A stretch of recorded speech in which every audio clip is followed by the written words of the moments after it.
এটা বিদআত। নামাজে পা ফাঁক করে দাঁড়িয়েছে বিয়াদবের মতো আল্লাহর সামনে, আহলে হাদিস ভাইরা করে থাকেন, এটা বিদআত। কাদের সাথে কাঁধ যদি সমান মানুষ হয় তাহলে লাগবে, আর না হলে কাঁধের বরাবর থাকবে। ব্যঙ্গ করা ঠিক হয়েছে, একটা সুন্নত। আরে এটা সুন্নত নয়, নামাজে দাঁড়ানোর একটা বিদআত পদ্ধতি। মানুষ ছোট বড় যাই হোক না কেন পায়ের সাথে পা মেলানো কোনো সমস্যাই নেই।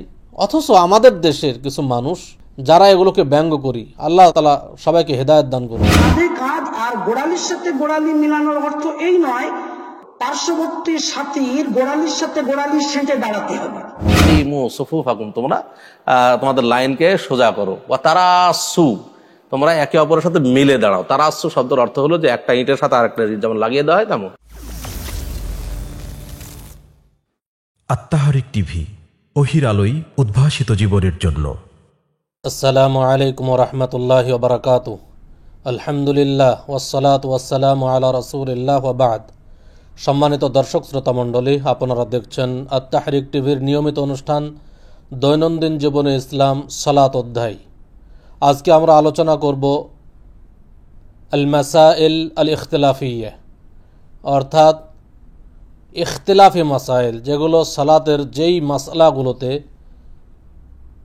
ইখতিলাফ রয়েছে, মতভেদ রয়েছে আমাদের দেশে, সেই মতভেদগুলো দলিল সহকারে, রেফারেন্স সহকারে আলোচনা করার চেষ্টা করব ইনশাআল্লাহ। তো আজকের মাসাইলুল ইখতিলাফিয়া এর প্রথম আলোচনা হবে পায়ের সাথে পা মেলানো। আমরা যখন জামায়াতে খাড়া হব, জামায়াতের সহিত সালাত আদায় করব, আমরা কি একে অপরের সাথে পায়ে পা মিলিয়ে দাঁড়াবো নাকি পরস্পরের মধ্যে ফাঁকা রেখে দাঁড়াবো? আমাদের দেশে দুইটি মত লক্ষ্য করা যায়। আমাদের দেশের সবচেয়ে বড় অংশ মানুষের, অধিকাংশ মানুষই পরস্পরের মধ্যে ফাঁকা রেখে দাঁড়ায়। আর কিছু মানুষ রয়েছে আমরা যারা কাতার সোজা করে পায়ের সাথে পা, কাঁধের সাথে কাঁধ মিলিয়ে দাঁড়ানোর চেষ্টা করি। আসলেই সঠিক কোনটি এটা আমাদের জানা খুবই জরুরি। কোন মতটি কোরআন এবং হাদিসের সাথে, কোন মতটি রাসূল সাল্লাল্লাহু আলাইহি সাল্লামের সালাতের সাথে মিলে যায়, সেটা যদি আমরা হাদিস পর্যালোচনা করি তাহলে স্পষ্ট হয়ে যাবে আমাদের সামনে। তাহলে এখন আসা যাক হাদিসে কি বলছে। রাসূলুল্লাহ সাল্লাল্লাহু আলাইহি ওয়াসাল্লামের জামানায় সাহাবায়ে কেরাম রাসূল সাল্লাল্লাহু আলাইহি ওয়াসাল্লামের পেছনে মুক্তাদি হিসাবে তারা কি পায়ে পা মিলিয়ে দাঁড়াতেন নাকি ফাঁকা রেখে দাঁড়াতেন? এটা হাদিস পর্যালোচনা করলেই আমাদের সামনে স্পষ্ট হবে ইনশাআল্লাহ। আমরা প্রথমে সহিহুল বুখারী দেখব। বুখারী এর কিতাবুল আযান, আযান অধ্যায়, এর ৭২ নম্বর অনুচ্ছেদ, ৭২ নম্বর বাব, বাবের নাম হলো বাবু ইকবালিল ইমামি আলান নাস ইনদা তাসওয়িয়াতিস সুফুফ, যে কাতার সোজা করার সময় ইমামের মুসাল্লিদের দিকে, মুক্তাদিদের দিকে মুখ ফিরে দাঁড়ানো অনুচ্ছেদ। এই অনুচ্ছেদে, এই ৭২ নম্বর অনুচ্ছেদ কিতাবুল আযানে, এই অনুচ্ছেদে ইমাম বুখারী রাহিমাহুল্লাহ কি হাদিস নিয়ে এসেছেন আমরা একটু দেখি। হাদিস বুখারী হাদিস নাম্বার ৭১৯, নাসাইতে এসেছে ৮১৪ এবং ৮৪৫, মেশকাতে এসেছে ১০৮৬। আন আনাস রাদিয়াল্লাহু আনহু قال, আনাস রাদিয়াল্লাহু তাআলা বর্ণিত, তিনি বলেন উকিমাতিস সালাহ, সালাতের ইকামত হলো। ফাআকবালা আলাইনা রাসূলুল্লাহ সাল্লাল্লাহু আলাইহি ওয়াসাল্লাম বিওয়াজহিহি, যখন ইকামত হলো তখন রাসূলুল্লাহ সাল্লাল্লাহু আলাইহি ওয়াসাল্লাম আমাদের দিকে মুখ ফিরে দাঁড়ালেন। ফাকাল, এবং বললেন আকিমু সুফুফাকুম, তোমরা তোমাদের কাতারকে সোজা করো। ওয়া তারাসু, এবং তোমরা পরস্পরে একে অপরের সাথে মিলে দাঁড়াও। রাসা ইয়ারুসু মানে হচ্ছে মিলে দাঁড়ানো, একে অপরের সাথে মিলিয়ে দাঁড়ানো। যেমন আল্লাহ তাআলা কোরআন মাজিদে বলছেন বুনিয়ানুম মারসুস, সীসা ঢালা প্রাচীরের মতো। এই তারাসু কাকে বলে? একটা ইট আরেকটা ইটের উপরে সাথে যেমন লাগানো হয় এমন, এটাকে বলে তারাসু। তাহলে এই হাদিস প্রমাণ করছে যে রাসূলুল্লাহ সাল্লাল্লাহু আলাইহি ওয়াসাল্লাম মুক্তাদিদেরকে একে অপরের সাথে মিলিয়ে দাঁড়ানোর জন্য বলতেন। যখন একামত হতো তখন মুসল্লিদের দিকে তাকিয়ে দাঁড়ায়ে এটা বলতেন। সহিহুল বুখারী কিতাবুল আযান, আযান অধ্যায় এর ৭৬ নম্বর বাব দেখবেন, ৭৬ নম্বর অনুচ্ছেদ, বাবু ইলজাকিল মানকিবি বিল মানকিবি ওয়াল কাদামে বিল কাদামে ফিস সাফ। বাবের নাম দিয়েছেন দেখুন ইমাম বুখারী রাহমাহুল্লাহ। বাবের নামটা কি? ৭৬ নম্বর বাব দেখবেন কিতাবুল আযানের, যে বাবু ইলজাকিল মানকিবি বিল মানকিব, মানে কাঁধের সাথে কাঁধ মিলানো, ওয়াল কাদামে বিল কাদামে, পায়ের সাথে পা মিলানো অনুচ্ছেদ, ফিস সাফ, কাতারের মধ্যে, কাতারের মধ্যে পায়ের সাথে পা, কাঁধের সাথে কাঁধ মিলানো অনুচ্ছেদ।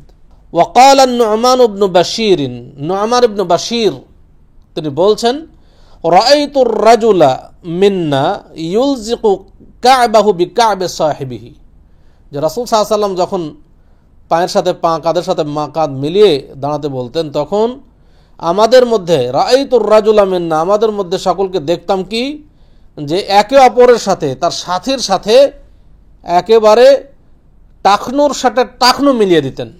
এটা হলো বাব। এই অধ্যায়, এই অনুচ্ছেদে, এই বাবে ইমাম বুখারী রাহমাহুল্লাহ কোন হাদিসটি নিয়ে এসেছেন দেখুন। বুখারী হাদিস নাম্বার হচ্ছে ৭২৫ নম্বর হাদিস। আন আনাস রাদিয়াল্লাহু আনহু আনিন নবী সাল্লাল্লাহু আলাইহি ওয়াসাল্লাম قال, আনাস রাদিয়াল্লাহু তাআলা বর্ণিত, তিনি বলছেন নবী সাল্লাল্লাহু আলাইহি ওয়াসাল্লাম বলেন, আকিমু সুফুফাকুম, তোমরা তোমাদের কাতারকে সোজা করো। ফাইন্নী আরাকুম মিন ওয়ারা'i যাহরি, কেননা আমি আমার পিঠের পেছন দেখতে পাই। ওয়া কানা আহাদুনা ইউলজিকু মানকিবাহু বিমানকিবি সাহিবিহি ওয়া কাদামাহু বিকাদামিহি। আনাস রাদিয়াল্লাহু তাআলা বলছেন যে রাসূলুল্লাহ সাল্লাল্লাহু আলাইহি ওয়াসাল্লাম যখন কাতার সোজা করার নির্দেশ দিতেন, তখন কি, ওয়া কানা আহাদুনা ইউলজিকু মানকিবাহু বিমানকিবি সাহিবিহি ওয়া কাদামাহু বিকাদামিহি, যে আমরা, আমাদের লোকজনরা কি করত, যে একে অপরের সাথে পায়ে পা, কাঁধে কাঁধ মিলিয়ে দিতেন। তাহলে এই হাদিস কি প্রমাণ করে, যে আমরা যখন কাতারে দাঁড়াবো সালাতে, তাহলে তখন আমরা একে অপরের সাথে কাঁধে কাঁধ, পায়ে পা মিলিয়ে দাঁড়াবো। অনেকে বলে যে অনেকে তো লম্বা মানুষ আছে, অনেকে ছোট মানুষ আছে, কাঁধের কাছে কাঁধে কীভাবে মিলবে, এবং এটাকে নিয়ে অনেকে ব্যঙ্গ করেন। আসলে এটা ঠিক নয়। কাঁধের সাথে কাঁধ যদি সমান মানুষ হয় তাহলে লাগবে, আর না হলে কাঁধের বরাবর থাকবে। যতদূর সম্ভব আমাদের ততদূর করতে হবে। কাঁধের সাথে কাঁধ মেলাতে হবে। এখন যদি লম্বা মানুষ কি ছোট হবে কাঁধে ঠেকানোর জন্য একজন খাটো মানুষের কাছে? জি না, এটা বোঝানো হয়নি। বরং কি করা হতো, বরাবর রাখা হতো। আর পায়ের সাথে পা মেলাতে তো কোনো সমস্যাই নেই। মানুষ ছোট বড় যাই হোক না কেন, পায়ের সাথে পা মেলাতে কোনো সমস্যাই নেই। অথচ আমাদের দেশের কিছু মানুষ যারা এগুলোকে ব্যঙ্গ করি, আল্লাহ তাআলা সবাইকে হেদায়েত দান করুন। এবার আসি সুনান আবু দাউদ। সুনান আবি দাউদ সেটা দেখব। সুনান আবু দাউদের কিতাব আস-সালাহ, কিতাব আস-সালাতের মধ্যে সালাত অধ্যায়, সালাত অধ্যায়ের 94 নম্বর বাব দেখবেন, 94 নম্বর অনুচ্ছেদ। এই অনুচ্ছেদের নাম হলো বাবু তাসওয়িয়াতিস সুফুফ, কাতার সোজা করা অনুচ্ছেদ, কাতার সোজা করা অনুচ্ছেদ। এই অনুচ্ছেদে বেশ কিছু হাদিস এসেছে, অনেকগুলো হাদিস এসেছে। তার মধ্যে দেখুন হাদিস নাম্বার, আবু দাউদ হাদিস নাম্বার হচ্ছে 661 নম্বর হাদিস। আন জাবির ইবনে সামুরা রাদিয়াল্লাহু আনহু قال, জাবির ইবনে সামুরা রাদিয়াল্লাহু তাআলা বর্ণিত, তিনি বলেন, قال রাসূলুল্লাহ সাল্লাল্লাহু আলাইহি ওয়াসাল্লাম, রাসূলুল্লাহ সাল্লাল্লাহু আলাইহি ওয়াসাল্লাম বলেছেন, আলা তাসুফুনা কামা তাসুফুল মালাইকাতু ইনদা রাব্বিহিম জাল্লা ওয়া আজ, ফেরেশতা মণ্ডলী তাদের প্রতিপালকের কাছে যেমন ভাবে কাতারবদ্ধ হয়, তোমরা কি তেমন ভাবে কাতারবদ্ধ হবে না?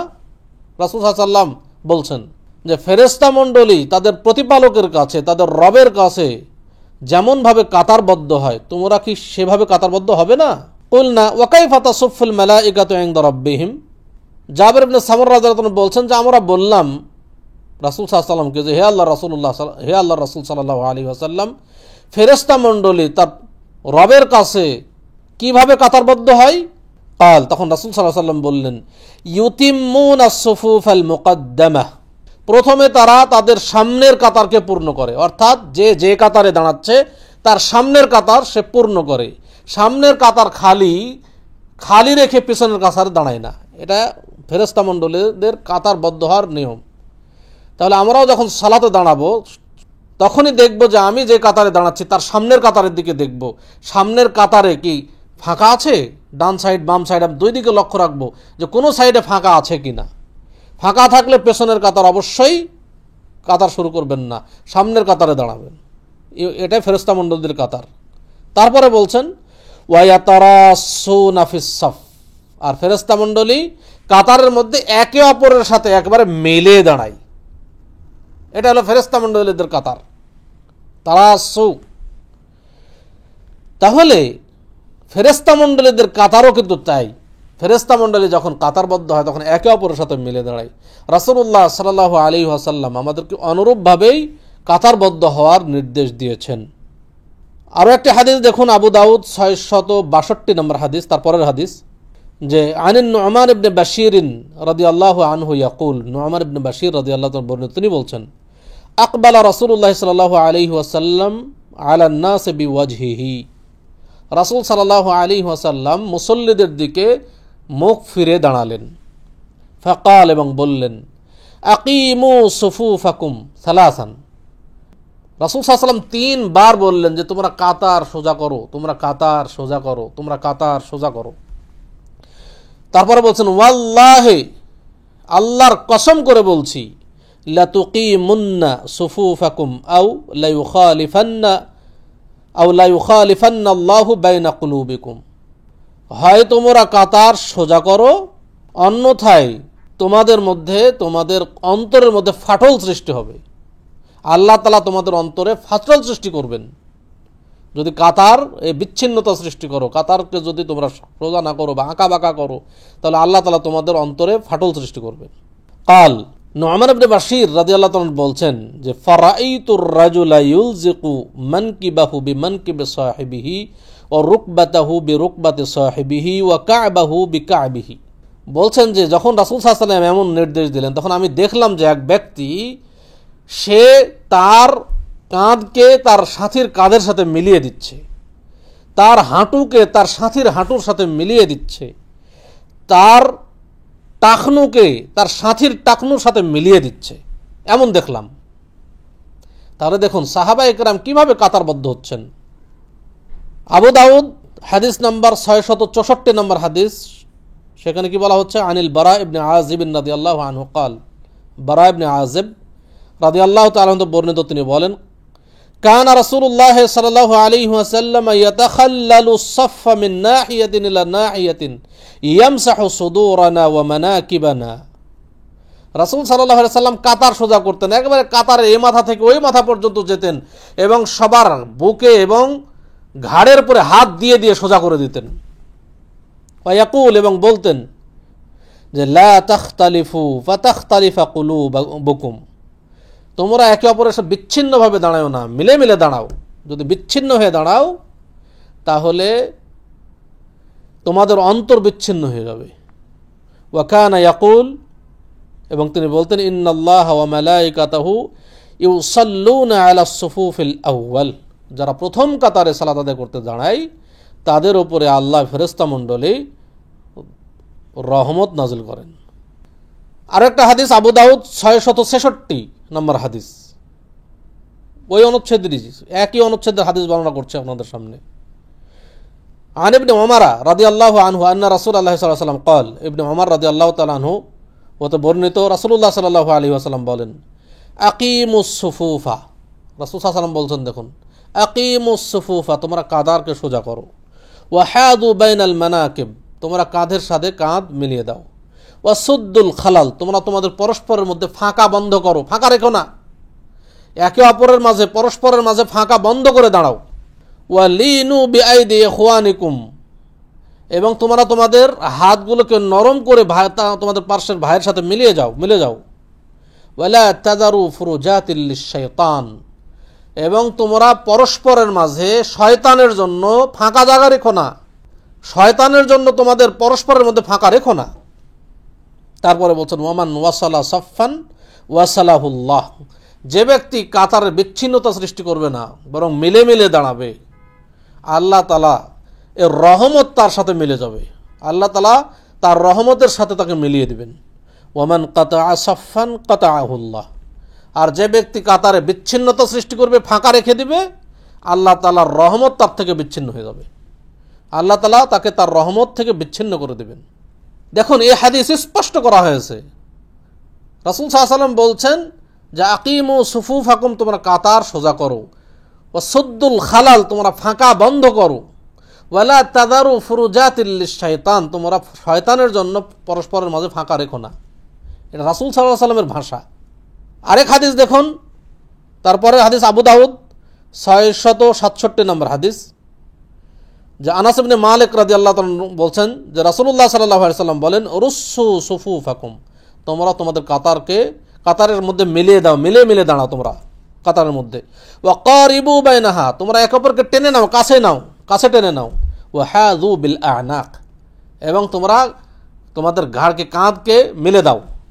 ফাওয়াল্লাযী নাফসি বিয়াদিহি ইন্নী লা আরা আশ-শাইতানা ইয়াদখুলু মিন খালালিস সাফফি কাআন্নাহাল হাযাফু, যে আল্লাহর কসম করে বলছি, ওই আল্লাহর কসম যার হাতে আমার প্রাণ, যে ইন্নী লা আরা আশ-শাইতানা, নিশ্চয় আমি শয়তানকে দেখি, ইয়াদখুলু মিন খালালিস সাফফি, যে শয়তান কাতারের ফাঁকে, যদি কাতারের মধ্যে ফাঁকা ফাঁকা থাকে তাহলে সেই ফাঁকে প্রবেশ করে শয়তান, কাআন্নাহাল হাযাফু, কালো ভেড়ার বাচ্চার মতো। কালো ভেড়ার বাচ্চা কোনো ফাঁক পেলে দেখবেন যে সেখানে প্রবেশ করছে, কালো ভেড়ার বাচ্চার মতো শয়তান মুসল্লিদের ফাঁকা জায়গায় প্রবেশ করে। স্পষ্ট হাদিস, এটা রাসূলুল্লাহ সাল্লাল্লাহু আলাইহি ওয়াসাল্লামের হাদিস, এটা আমার কথা নয়, আমি শুধু অনুবাদক মাত্র আপনাদের সামনে। অথচ আমাদের দেশের কিছু নামধারী আলেম, যাদের কথা শুনলে দুঃখে কলিজা ফেটে যায়, আসলে রাসূল সাল্লাল্লাহু আলাইহি ওয়াসাল্লামের এই হাদিসকে অবমাননা করে। আপনারা অনেকেই শুনেছেন, কেউ কেউ বলে যে কাতার উভয়ের মাঝখানে ফাঁকা বন্ধ করে শয়তান বন্ধ করবে, তো এমন খারাপ ভাষা ইউজ করে যে নিচে হুগার নিচ দিয়ে যে ফাঁকা থাকে সেখানে সেটা বন্ধ করবে কি দিয়ে। নাউযুবিল্লাহ, আস্তাগফিরুল্লাহ, আউযু বিল্লাহি মিনাশ শাইতানির রাজিম। রাসূল সাল্লাল্লাহু এই ভাষা যে ইউজ করে, এ আর যাই হোক আলেম হতে পারে না, এ রাসূল সাল্লাল্লাহু আলাইহি ওয়াসাল্লামের আশেকে রাসূল হতে পারে না, সে আশেকে শয়তান। এ ধরনের ব্যক্তি থেকে দূরে থাকবেন, যারা রাসূলুল্লাহ সাল্লাল্লাহু আলাইহি ওয়াসাল্লামের হাদিসকে অবমাননা করে। আমি বলছি না তারা হাদিসগুলো জানে না, জানে, জেনে শুনে অবমাননা করে তারা। আল্লাহ তাআলা সকলকে হেদায়েত দান করুন।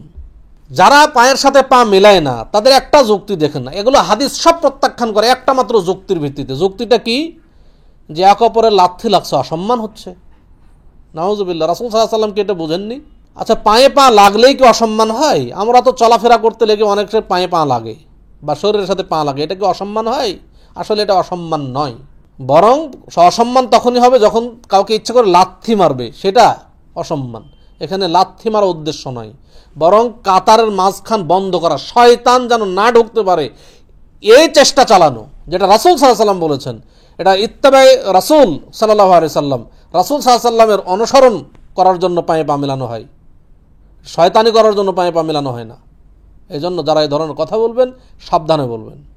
এমনকি রাসূল সাল্লাল্লাহু আলাইহি ওয়াসাল্লাম ফাঁকা বন্ধ করে দাঁড়ানো, পায়ে পা মিলিয়ে দাঁড়ানো, এ ব্যাপারে ফজিলত বর্ণনা করেছেন।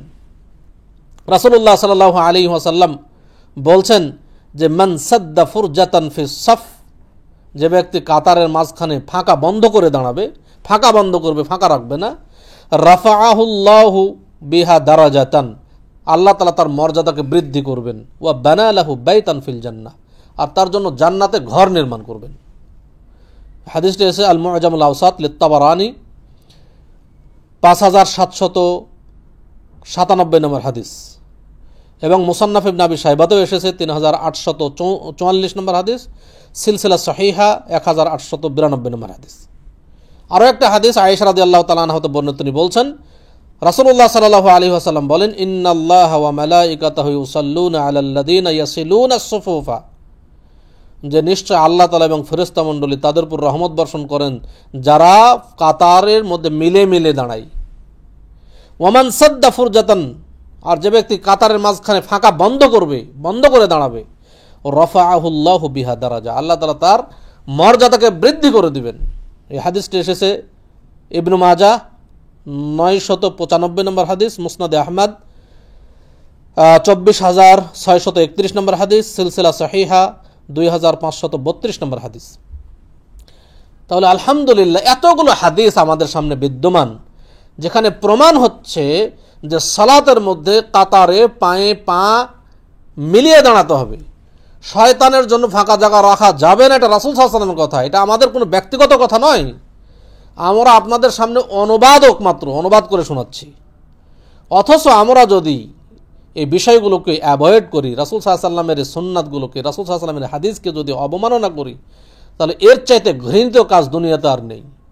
আল্লাহ তাআলা আমাদের সকলকে হেদায়েত করুন এবং সকলকে রাসূলুল্লাহ সাল্লাল্লাহু আলাইহি ওয়াসাল্লামের সুন্নাত অনুযায়ী সালাত আদায় করার তৌফিক দান করুন। আল্লাহ তাআলা আমাদের সকলকে সঠিক দিন বুঝে এবং সেই সঠিক দিনের উপর আমল করার তৌফিক দান করুন, আমিন। এই বলে আজকের সংক্ষিপ্ত আলোচনা এখানে শেষ করছি। আকুলু কওলি হাযা ওয়া আস্তাগফিরুল্লাহ লি ওয়া লাকুম ওয়া লিসাইরিল মুসলিমিন। আসসালামু আলাইকুম ওয়া রাহমাতুল্লাহি ওয়া বারাকাতুহু।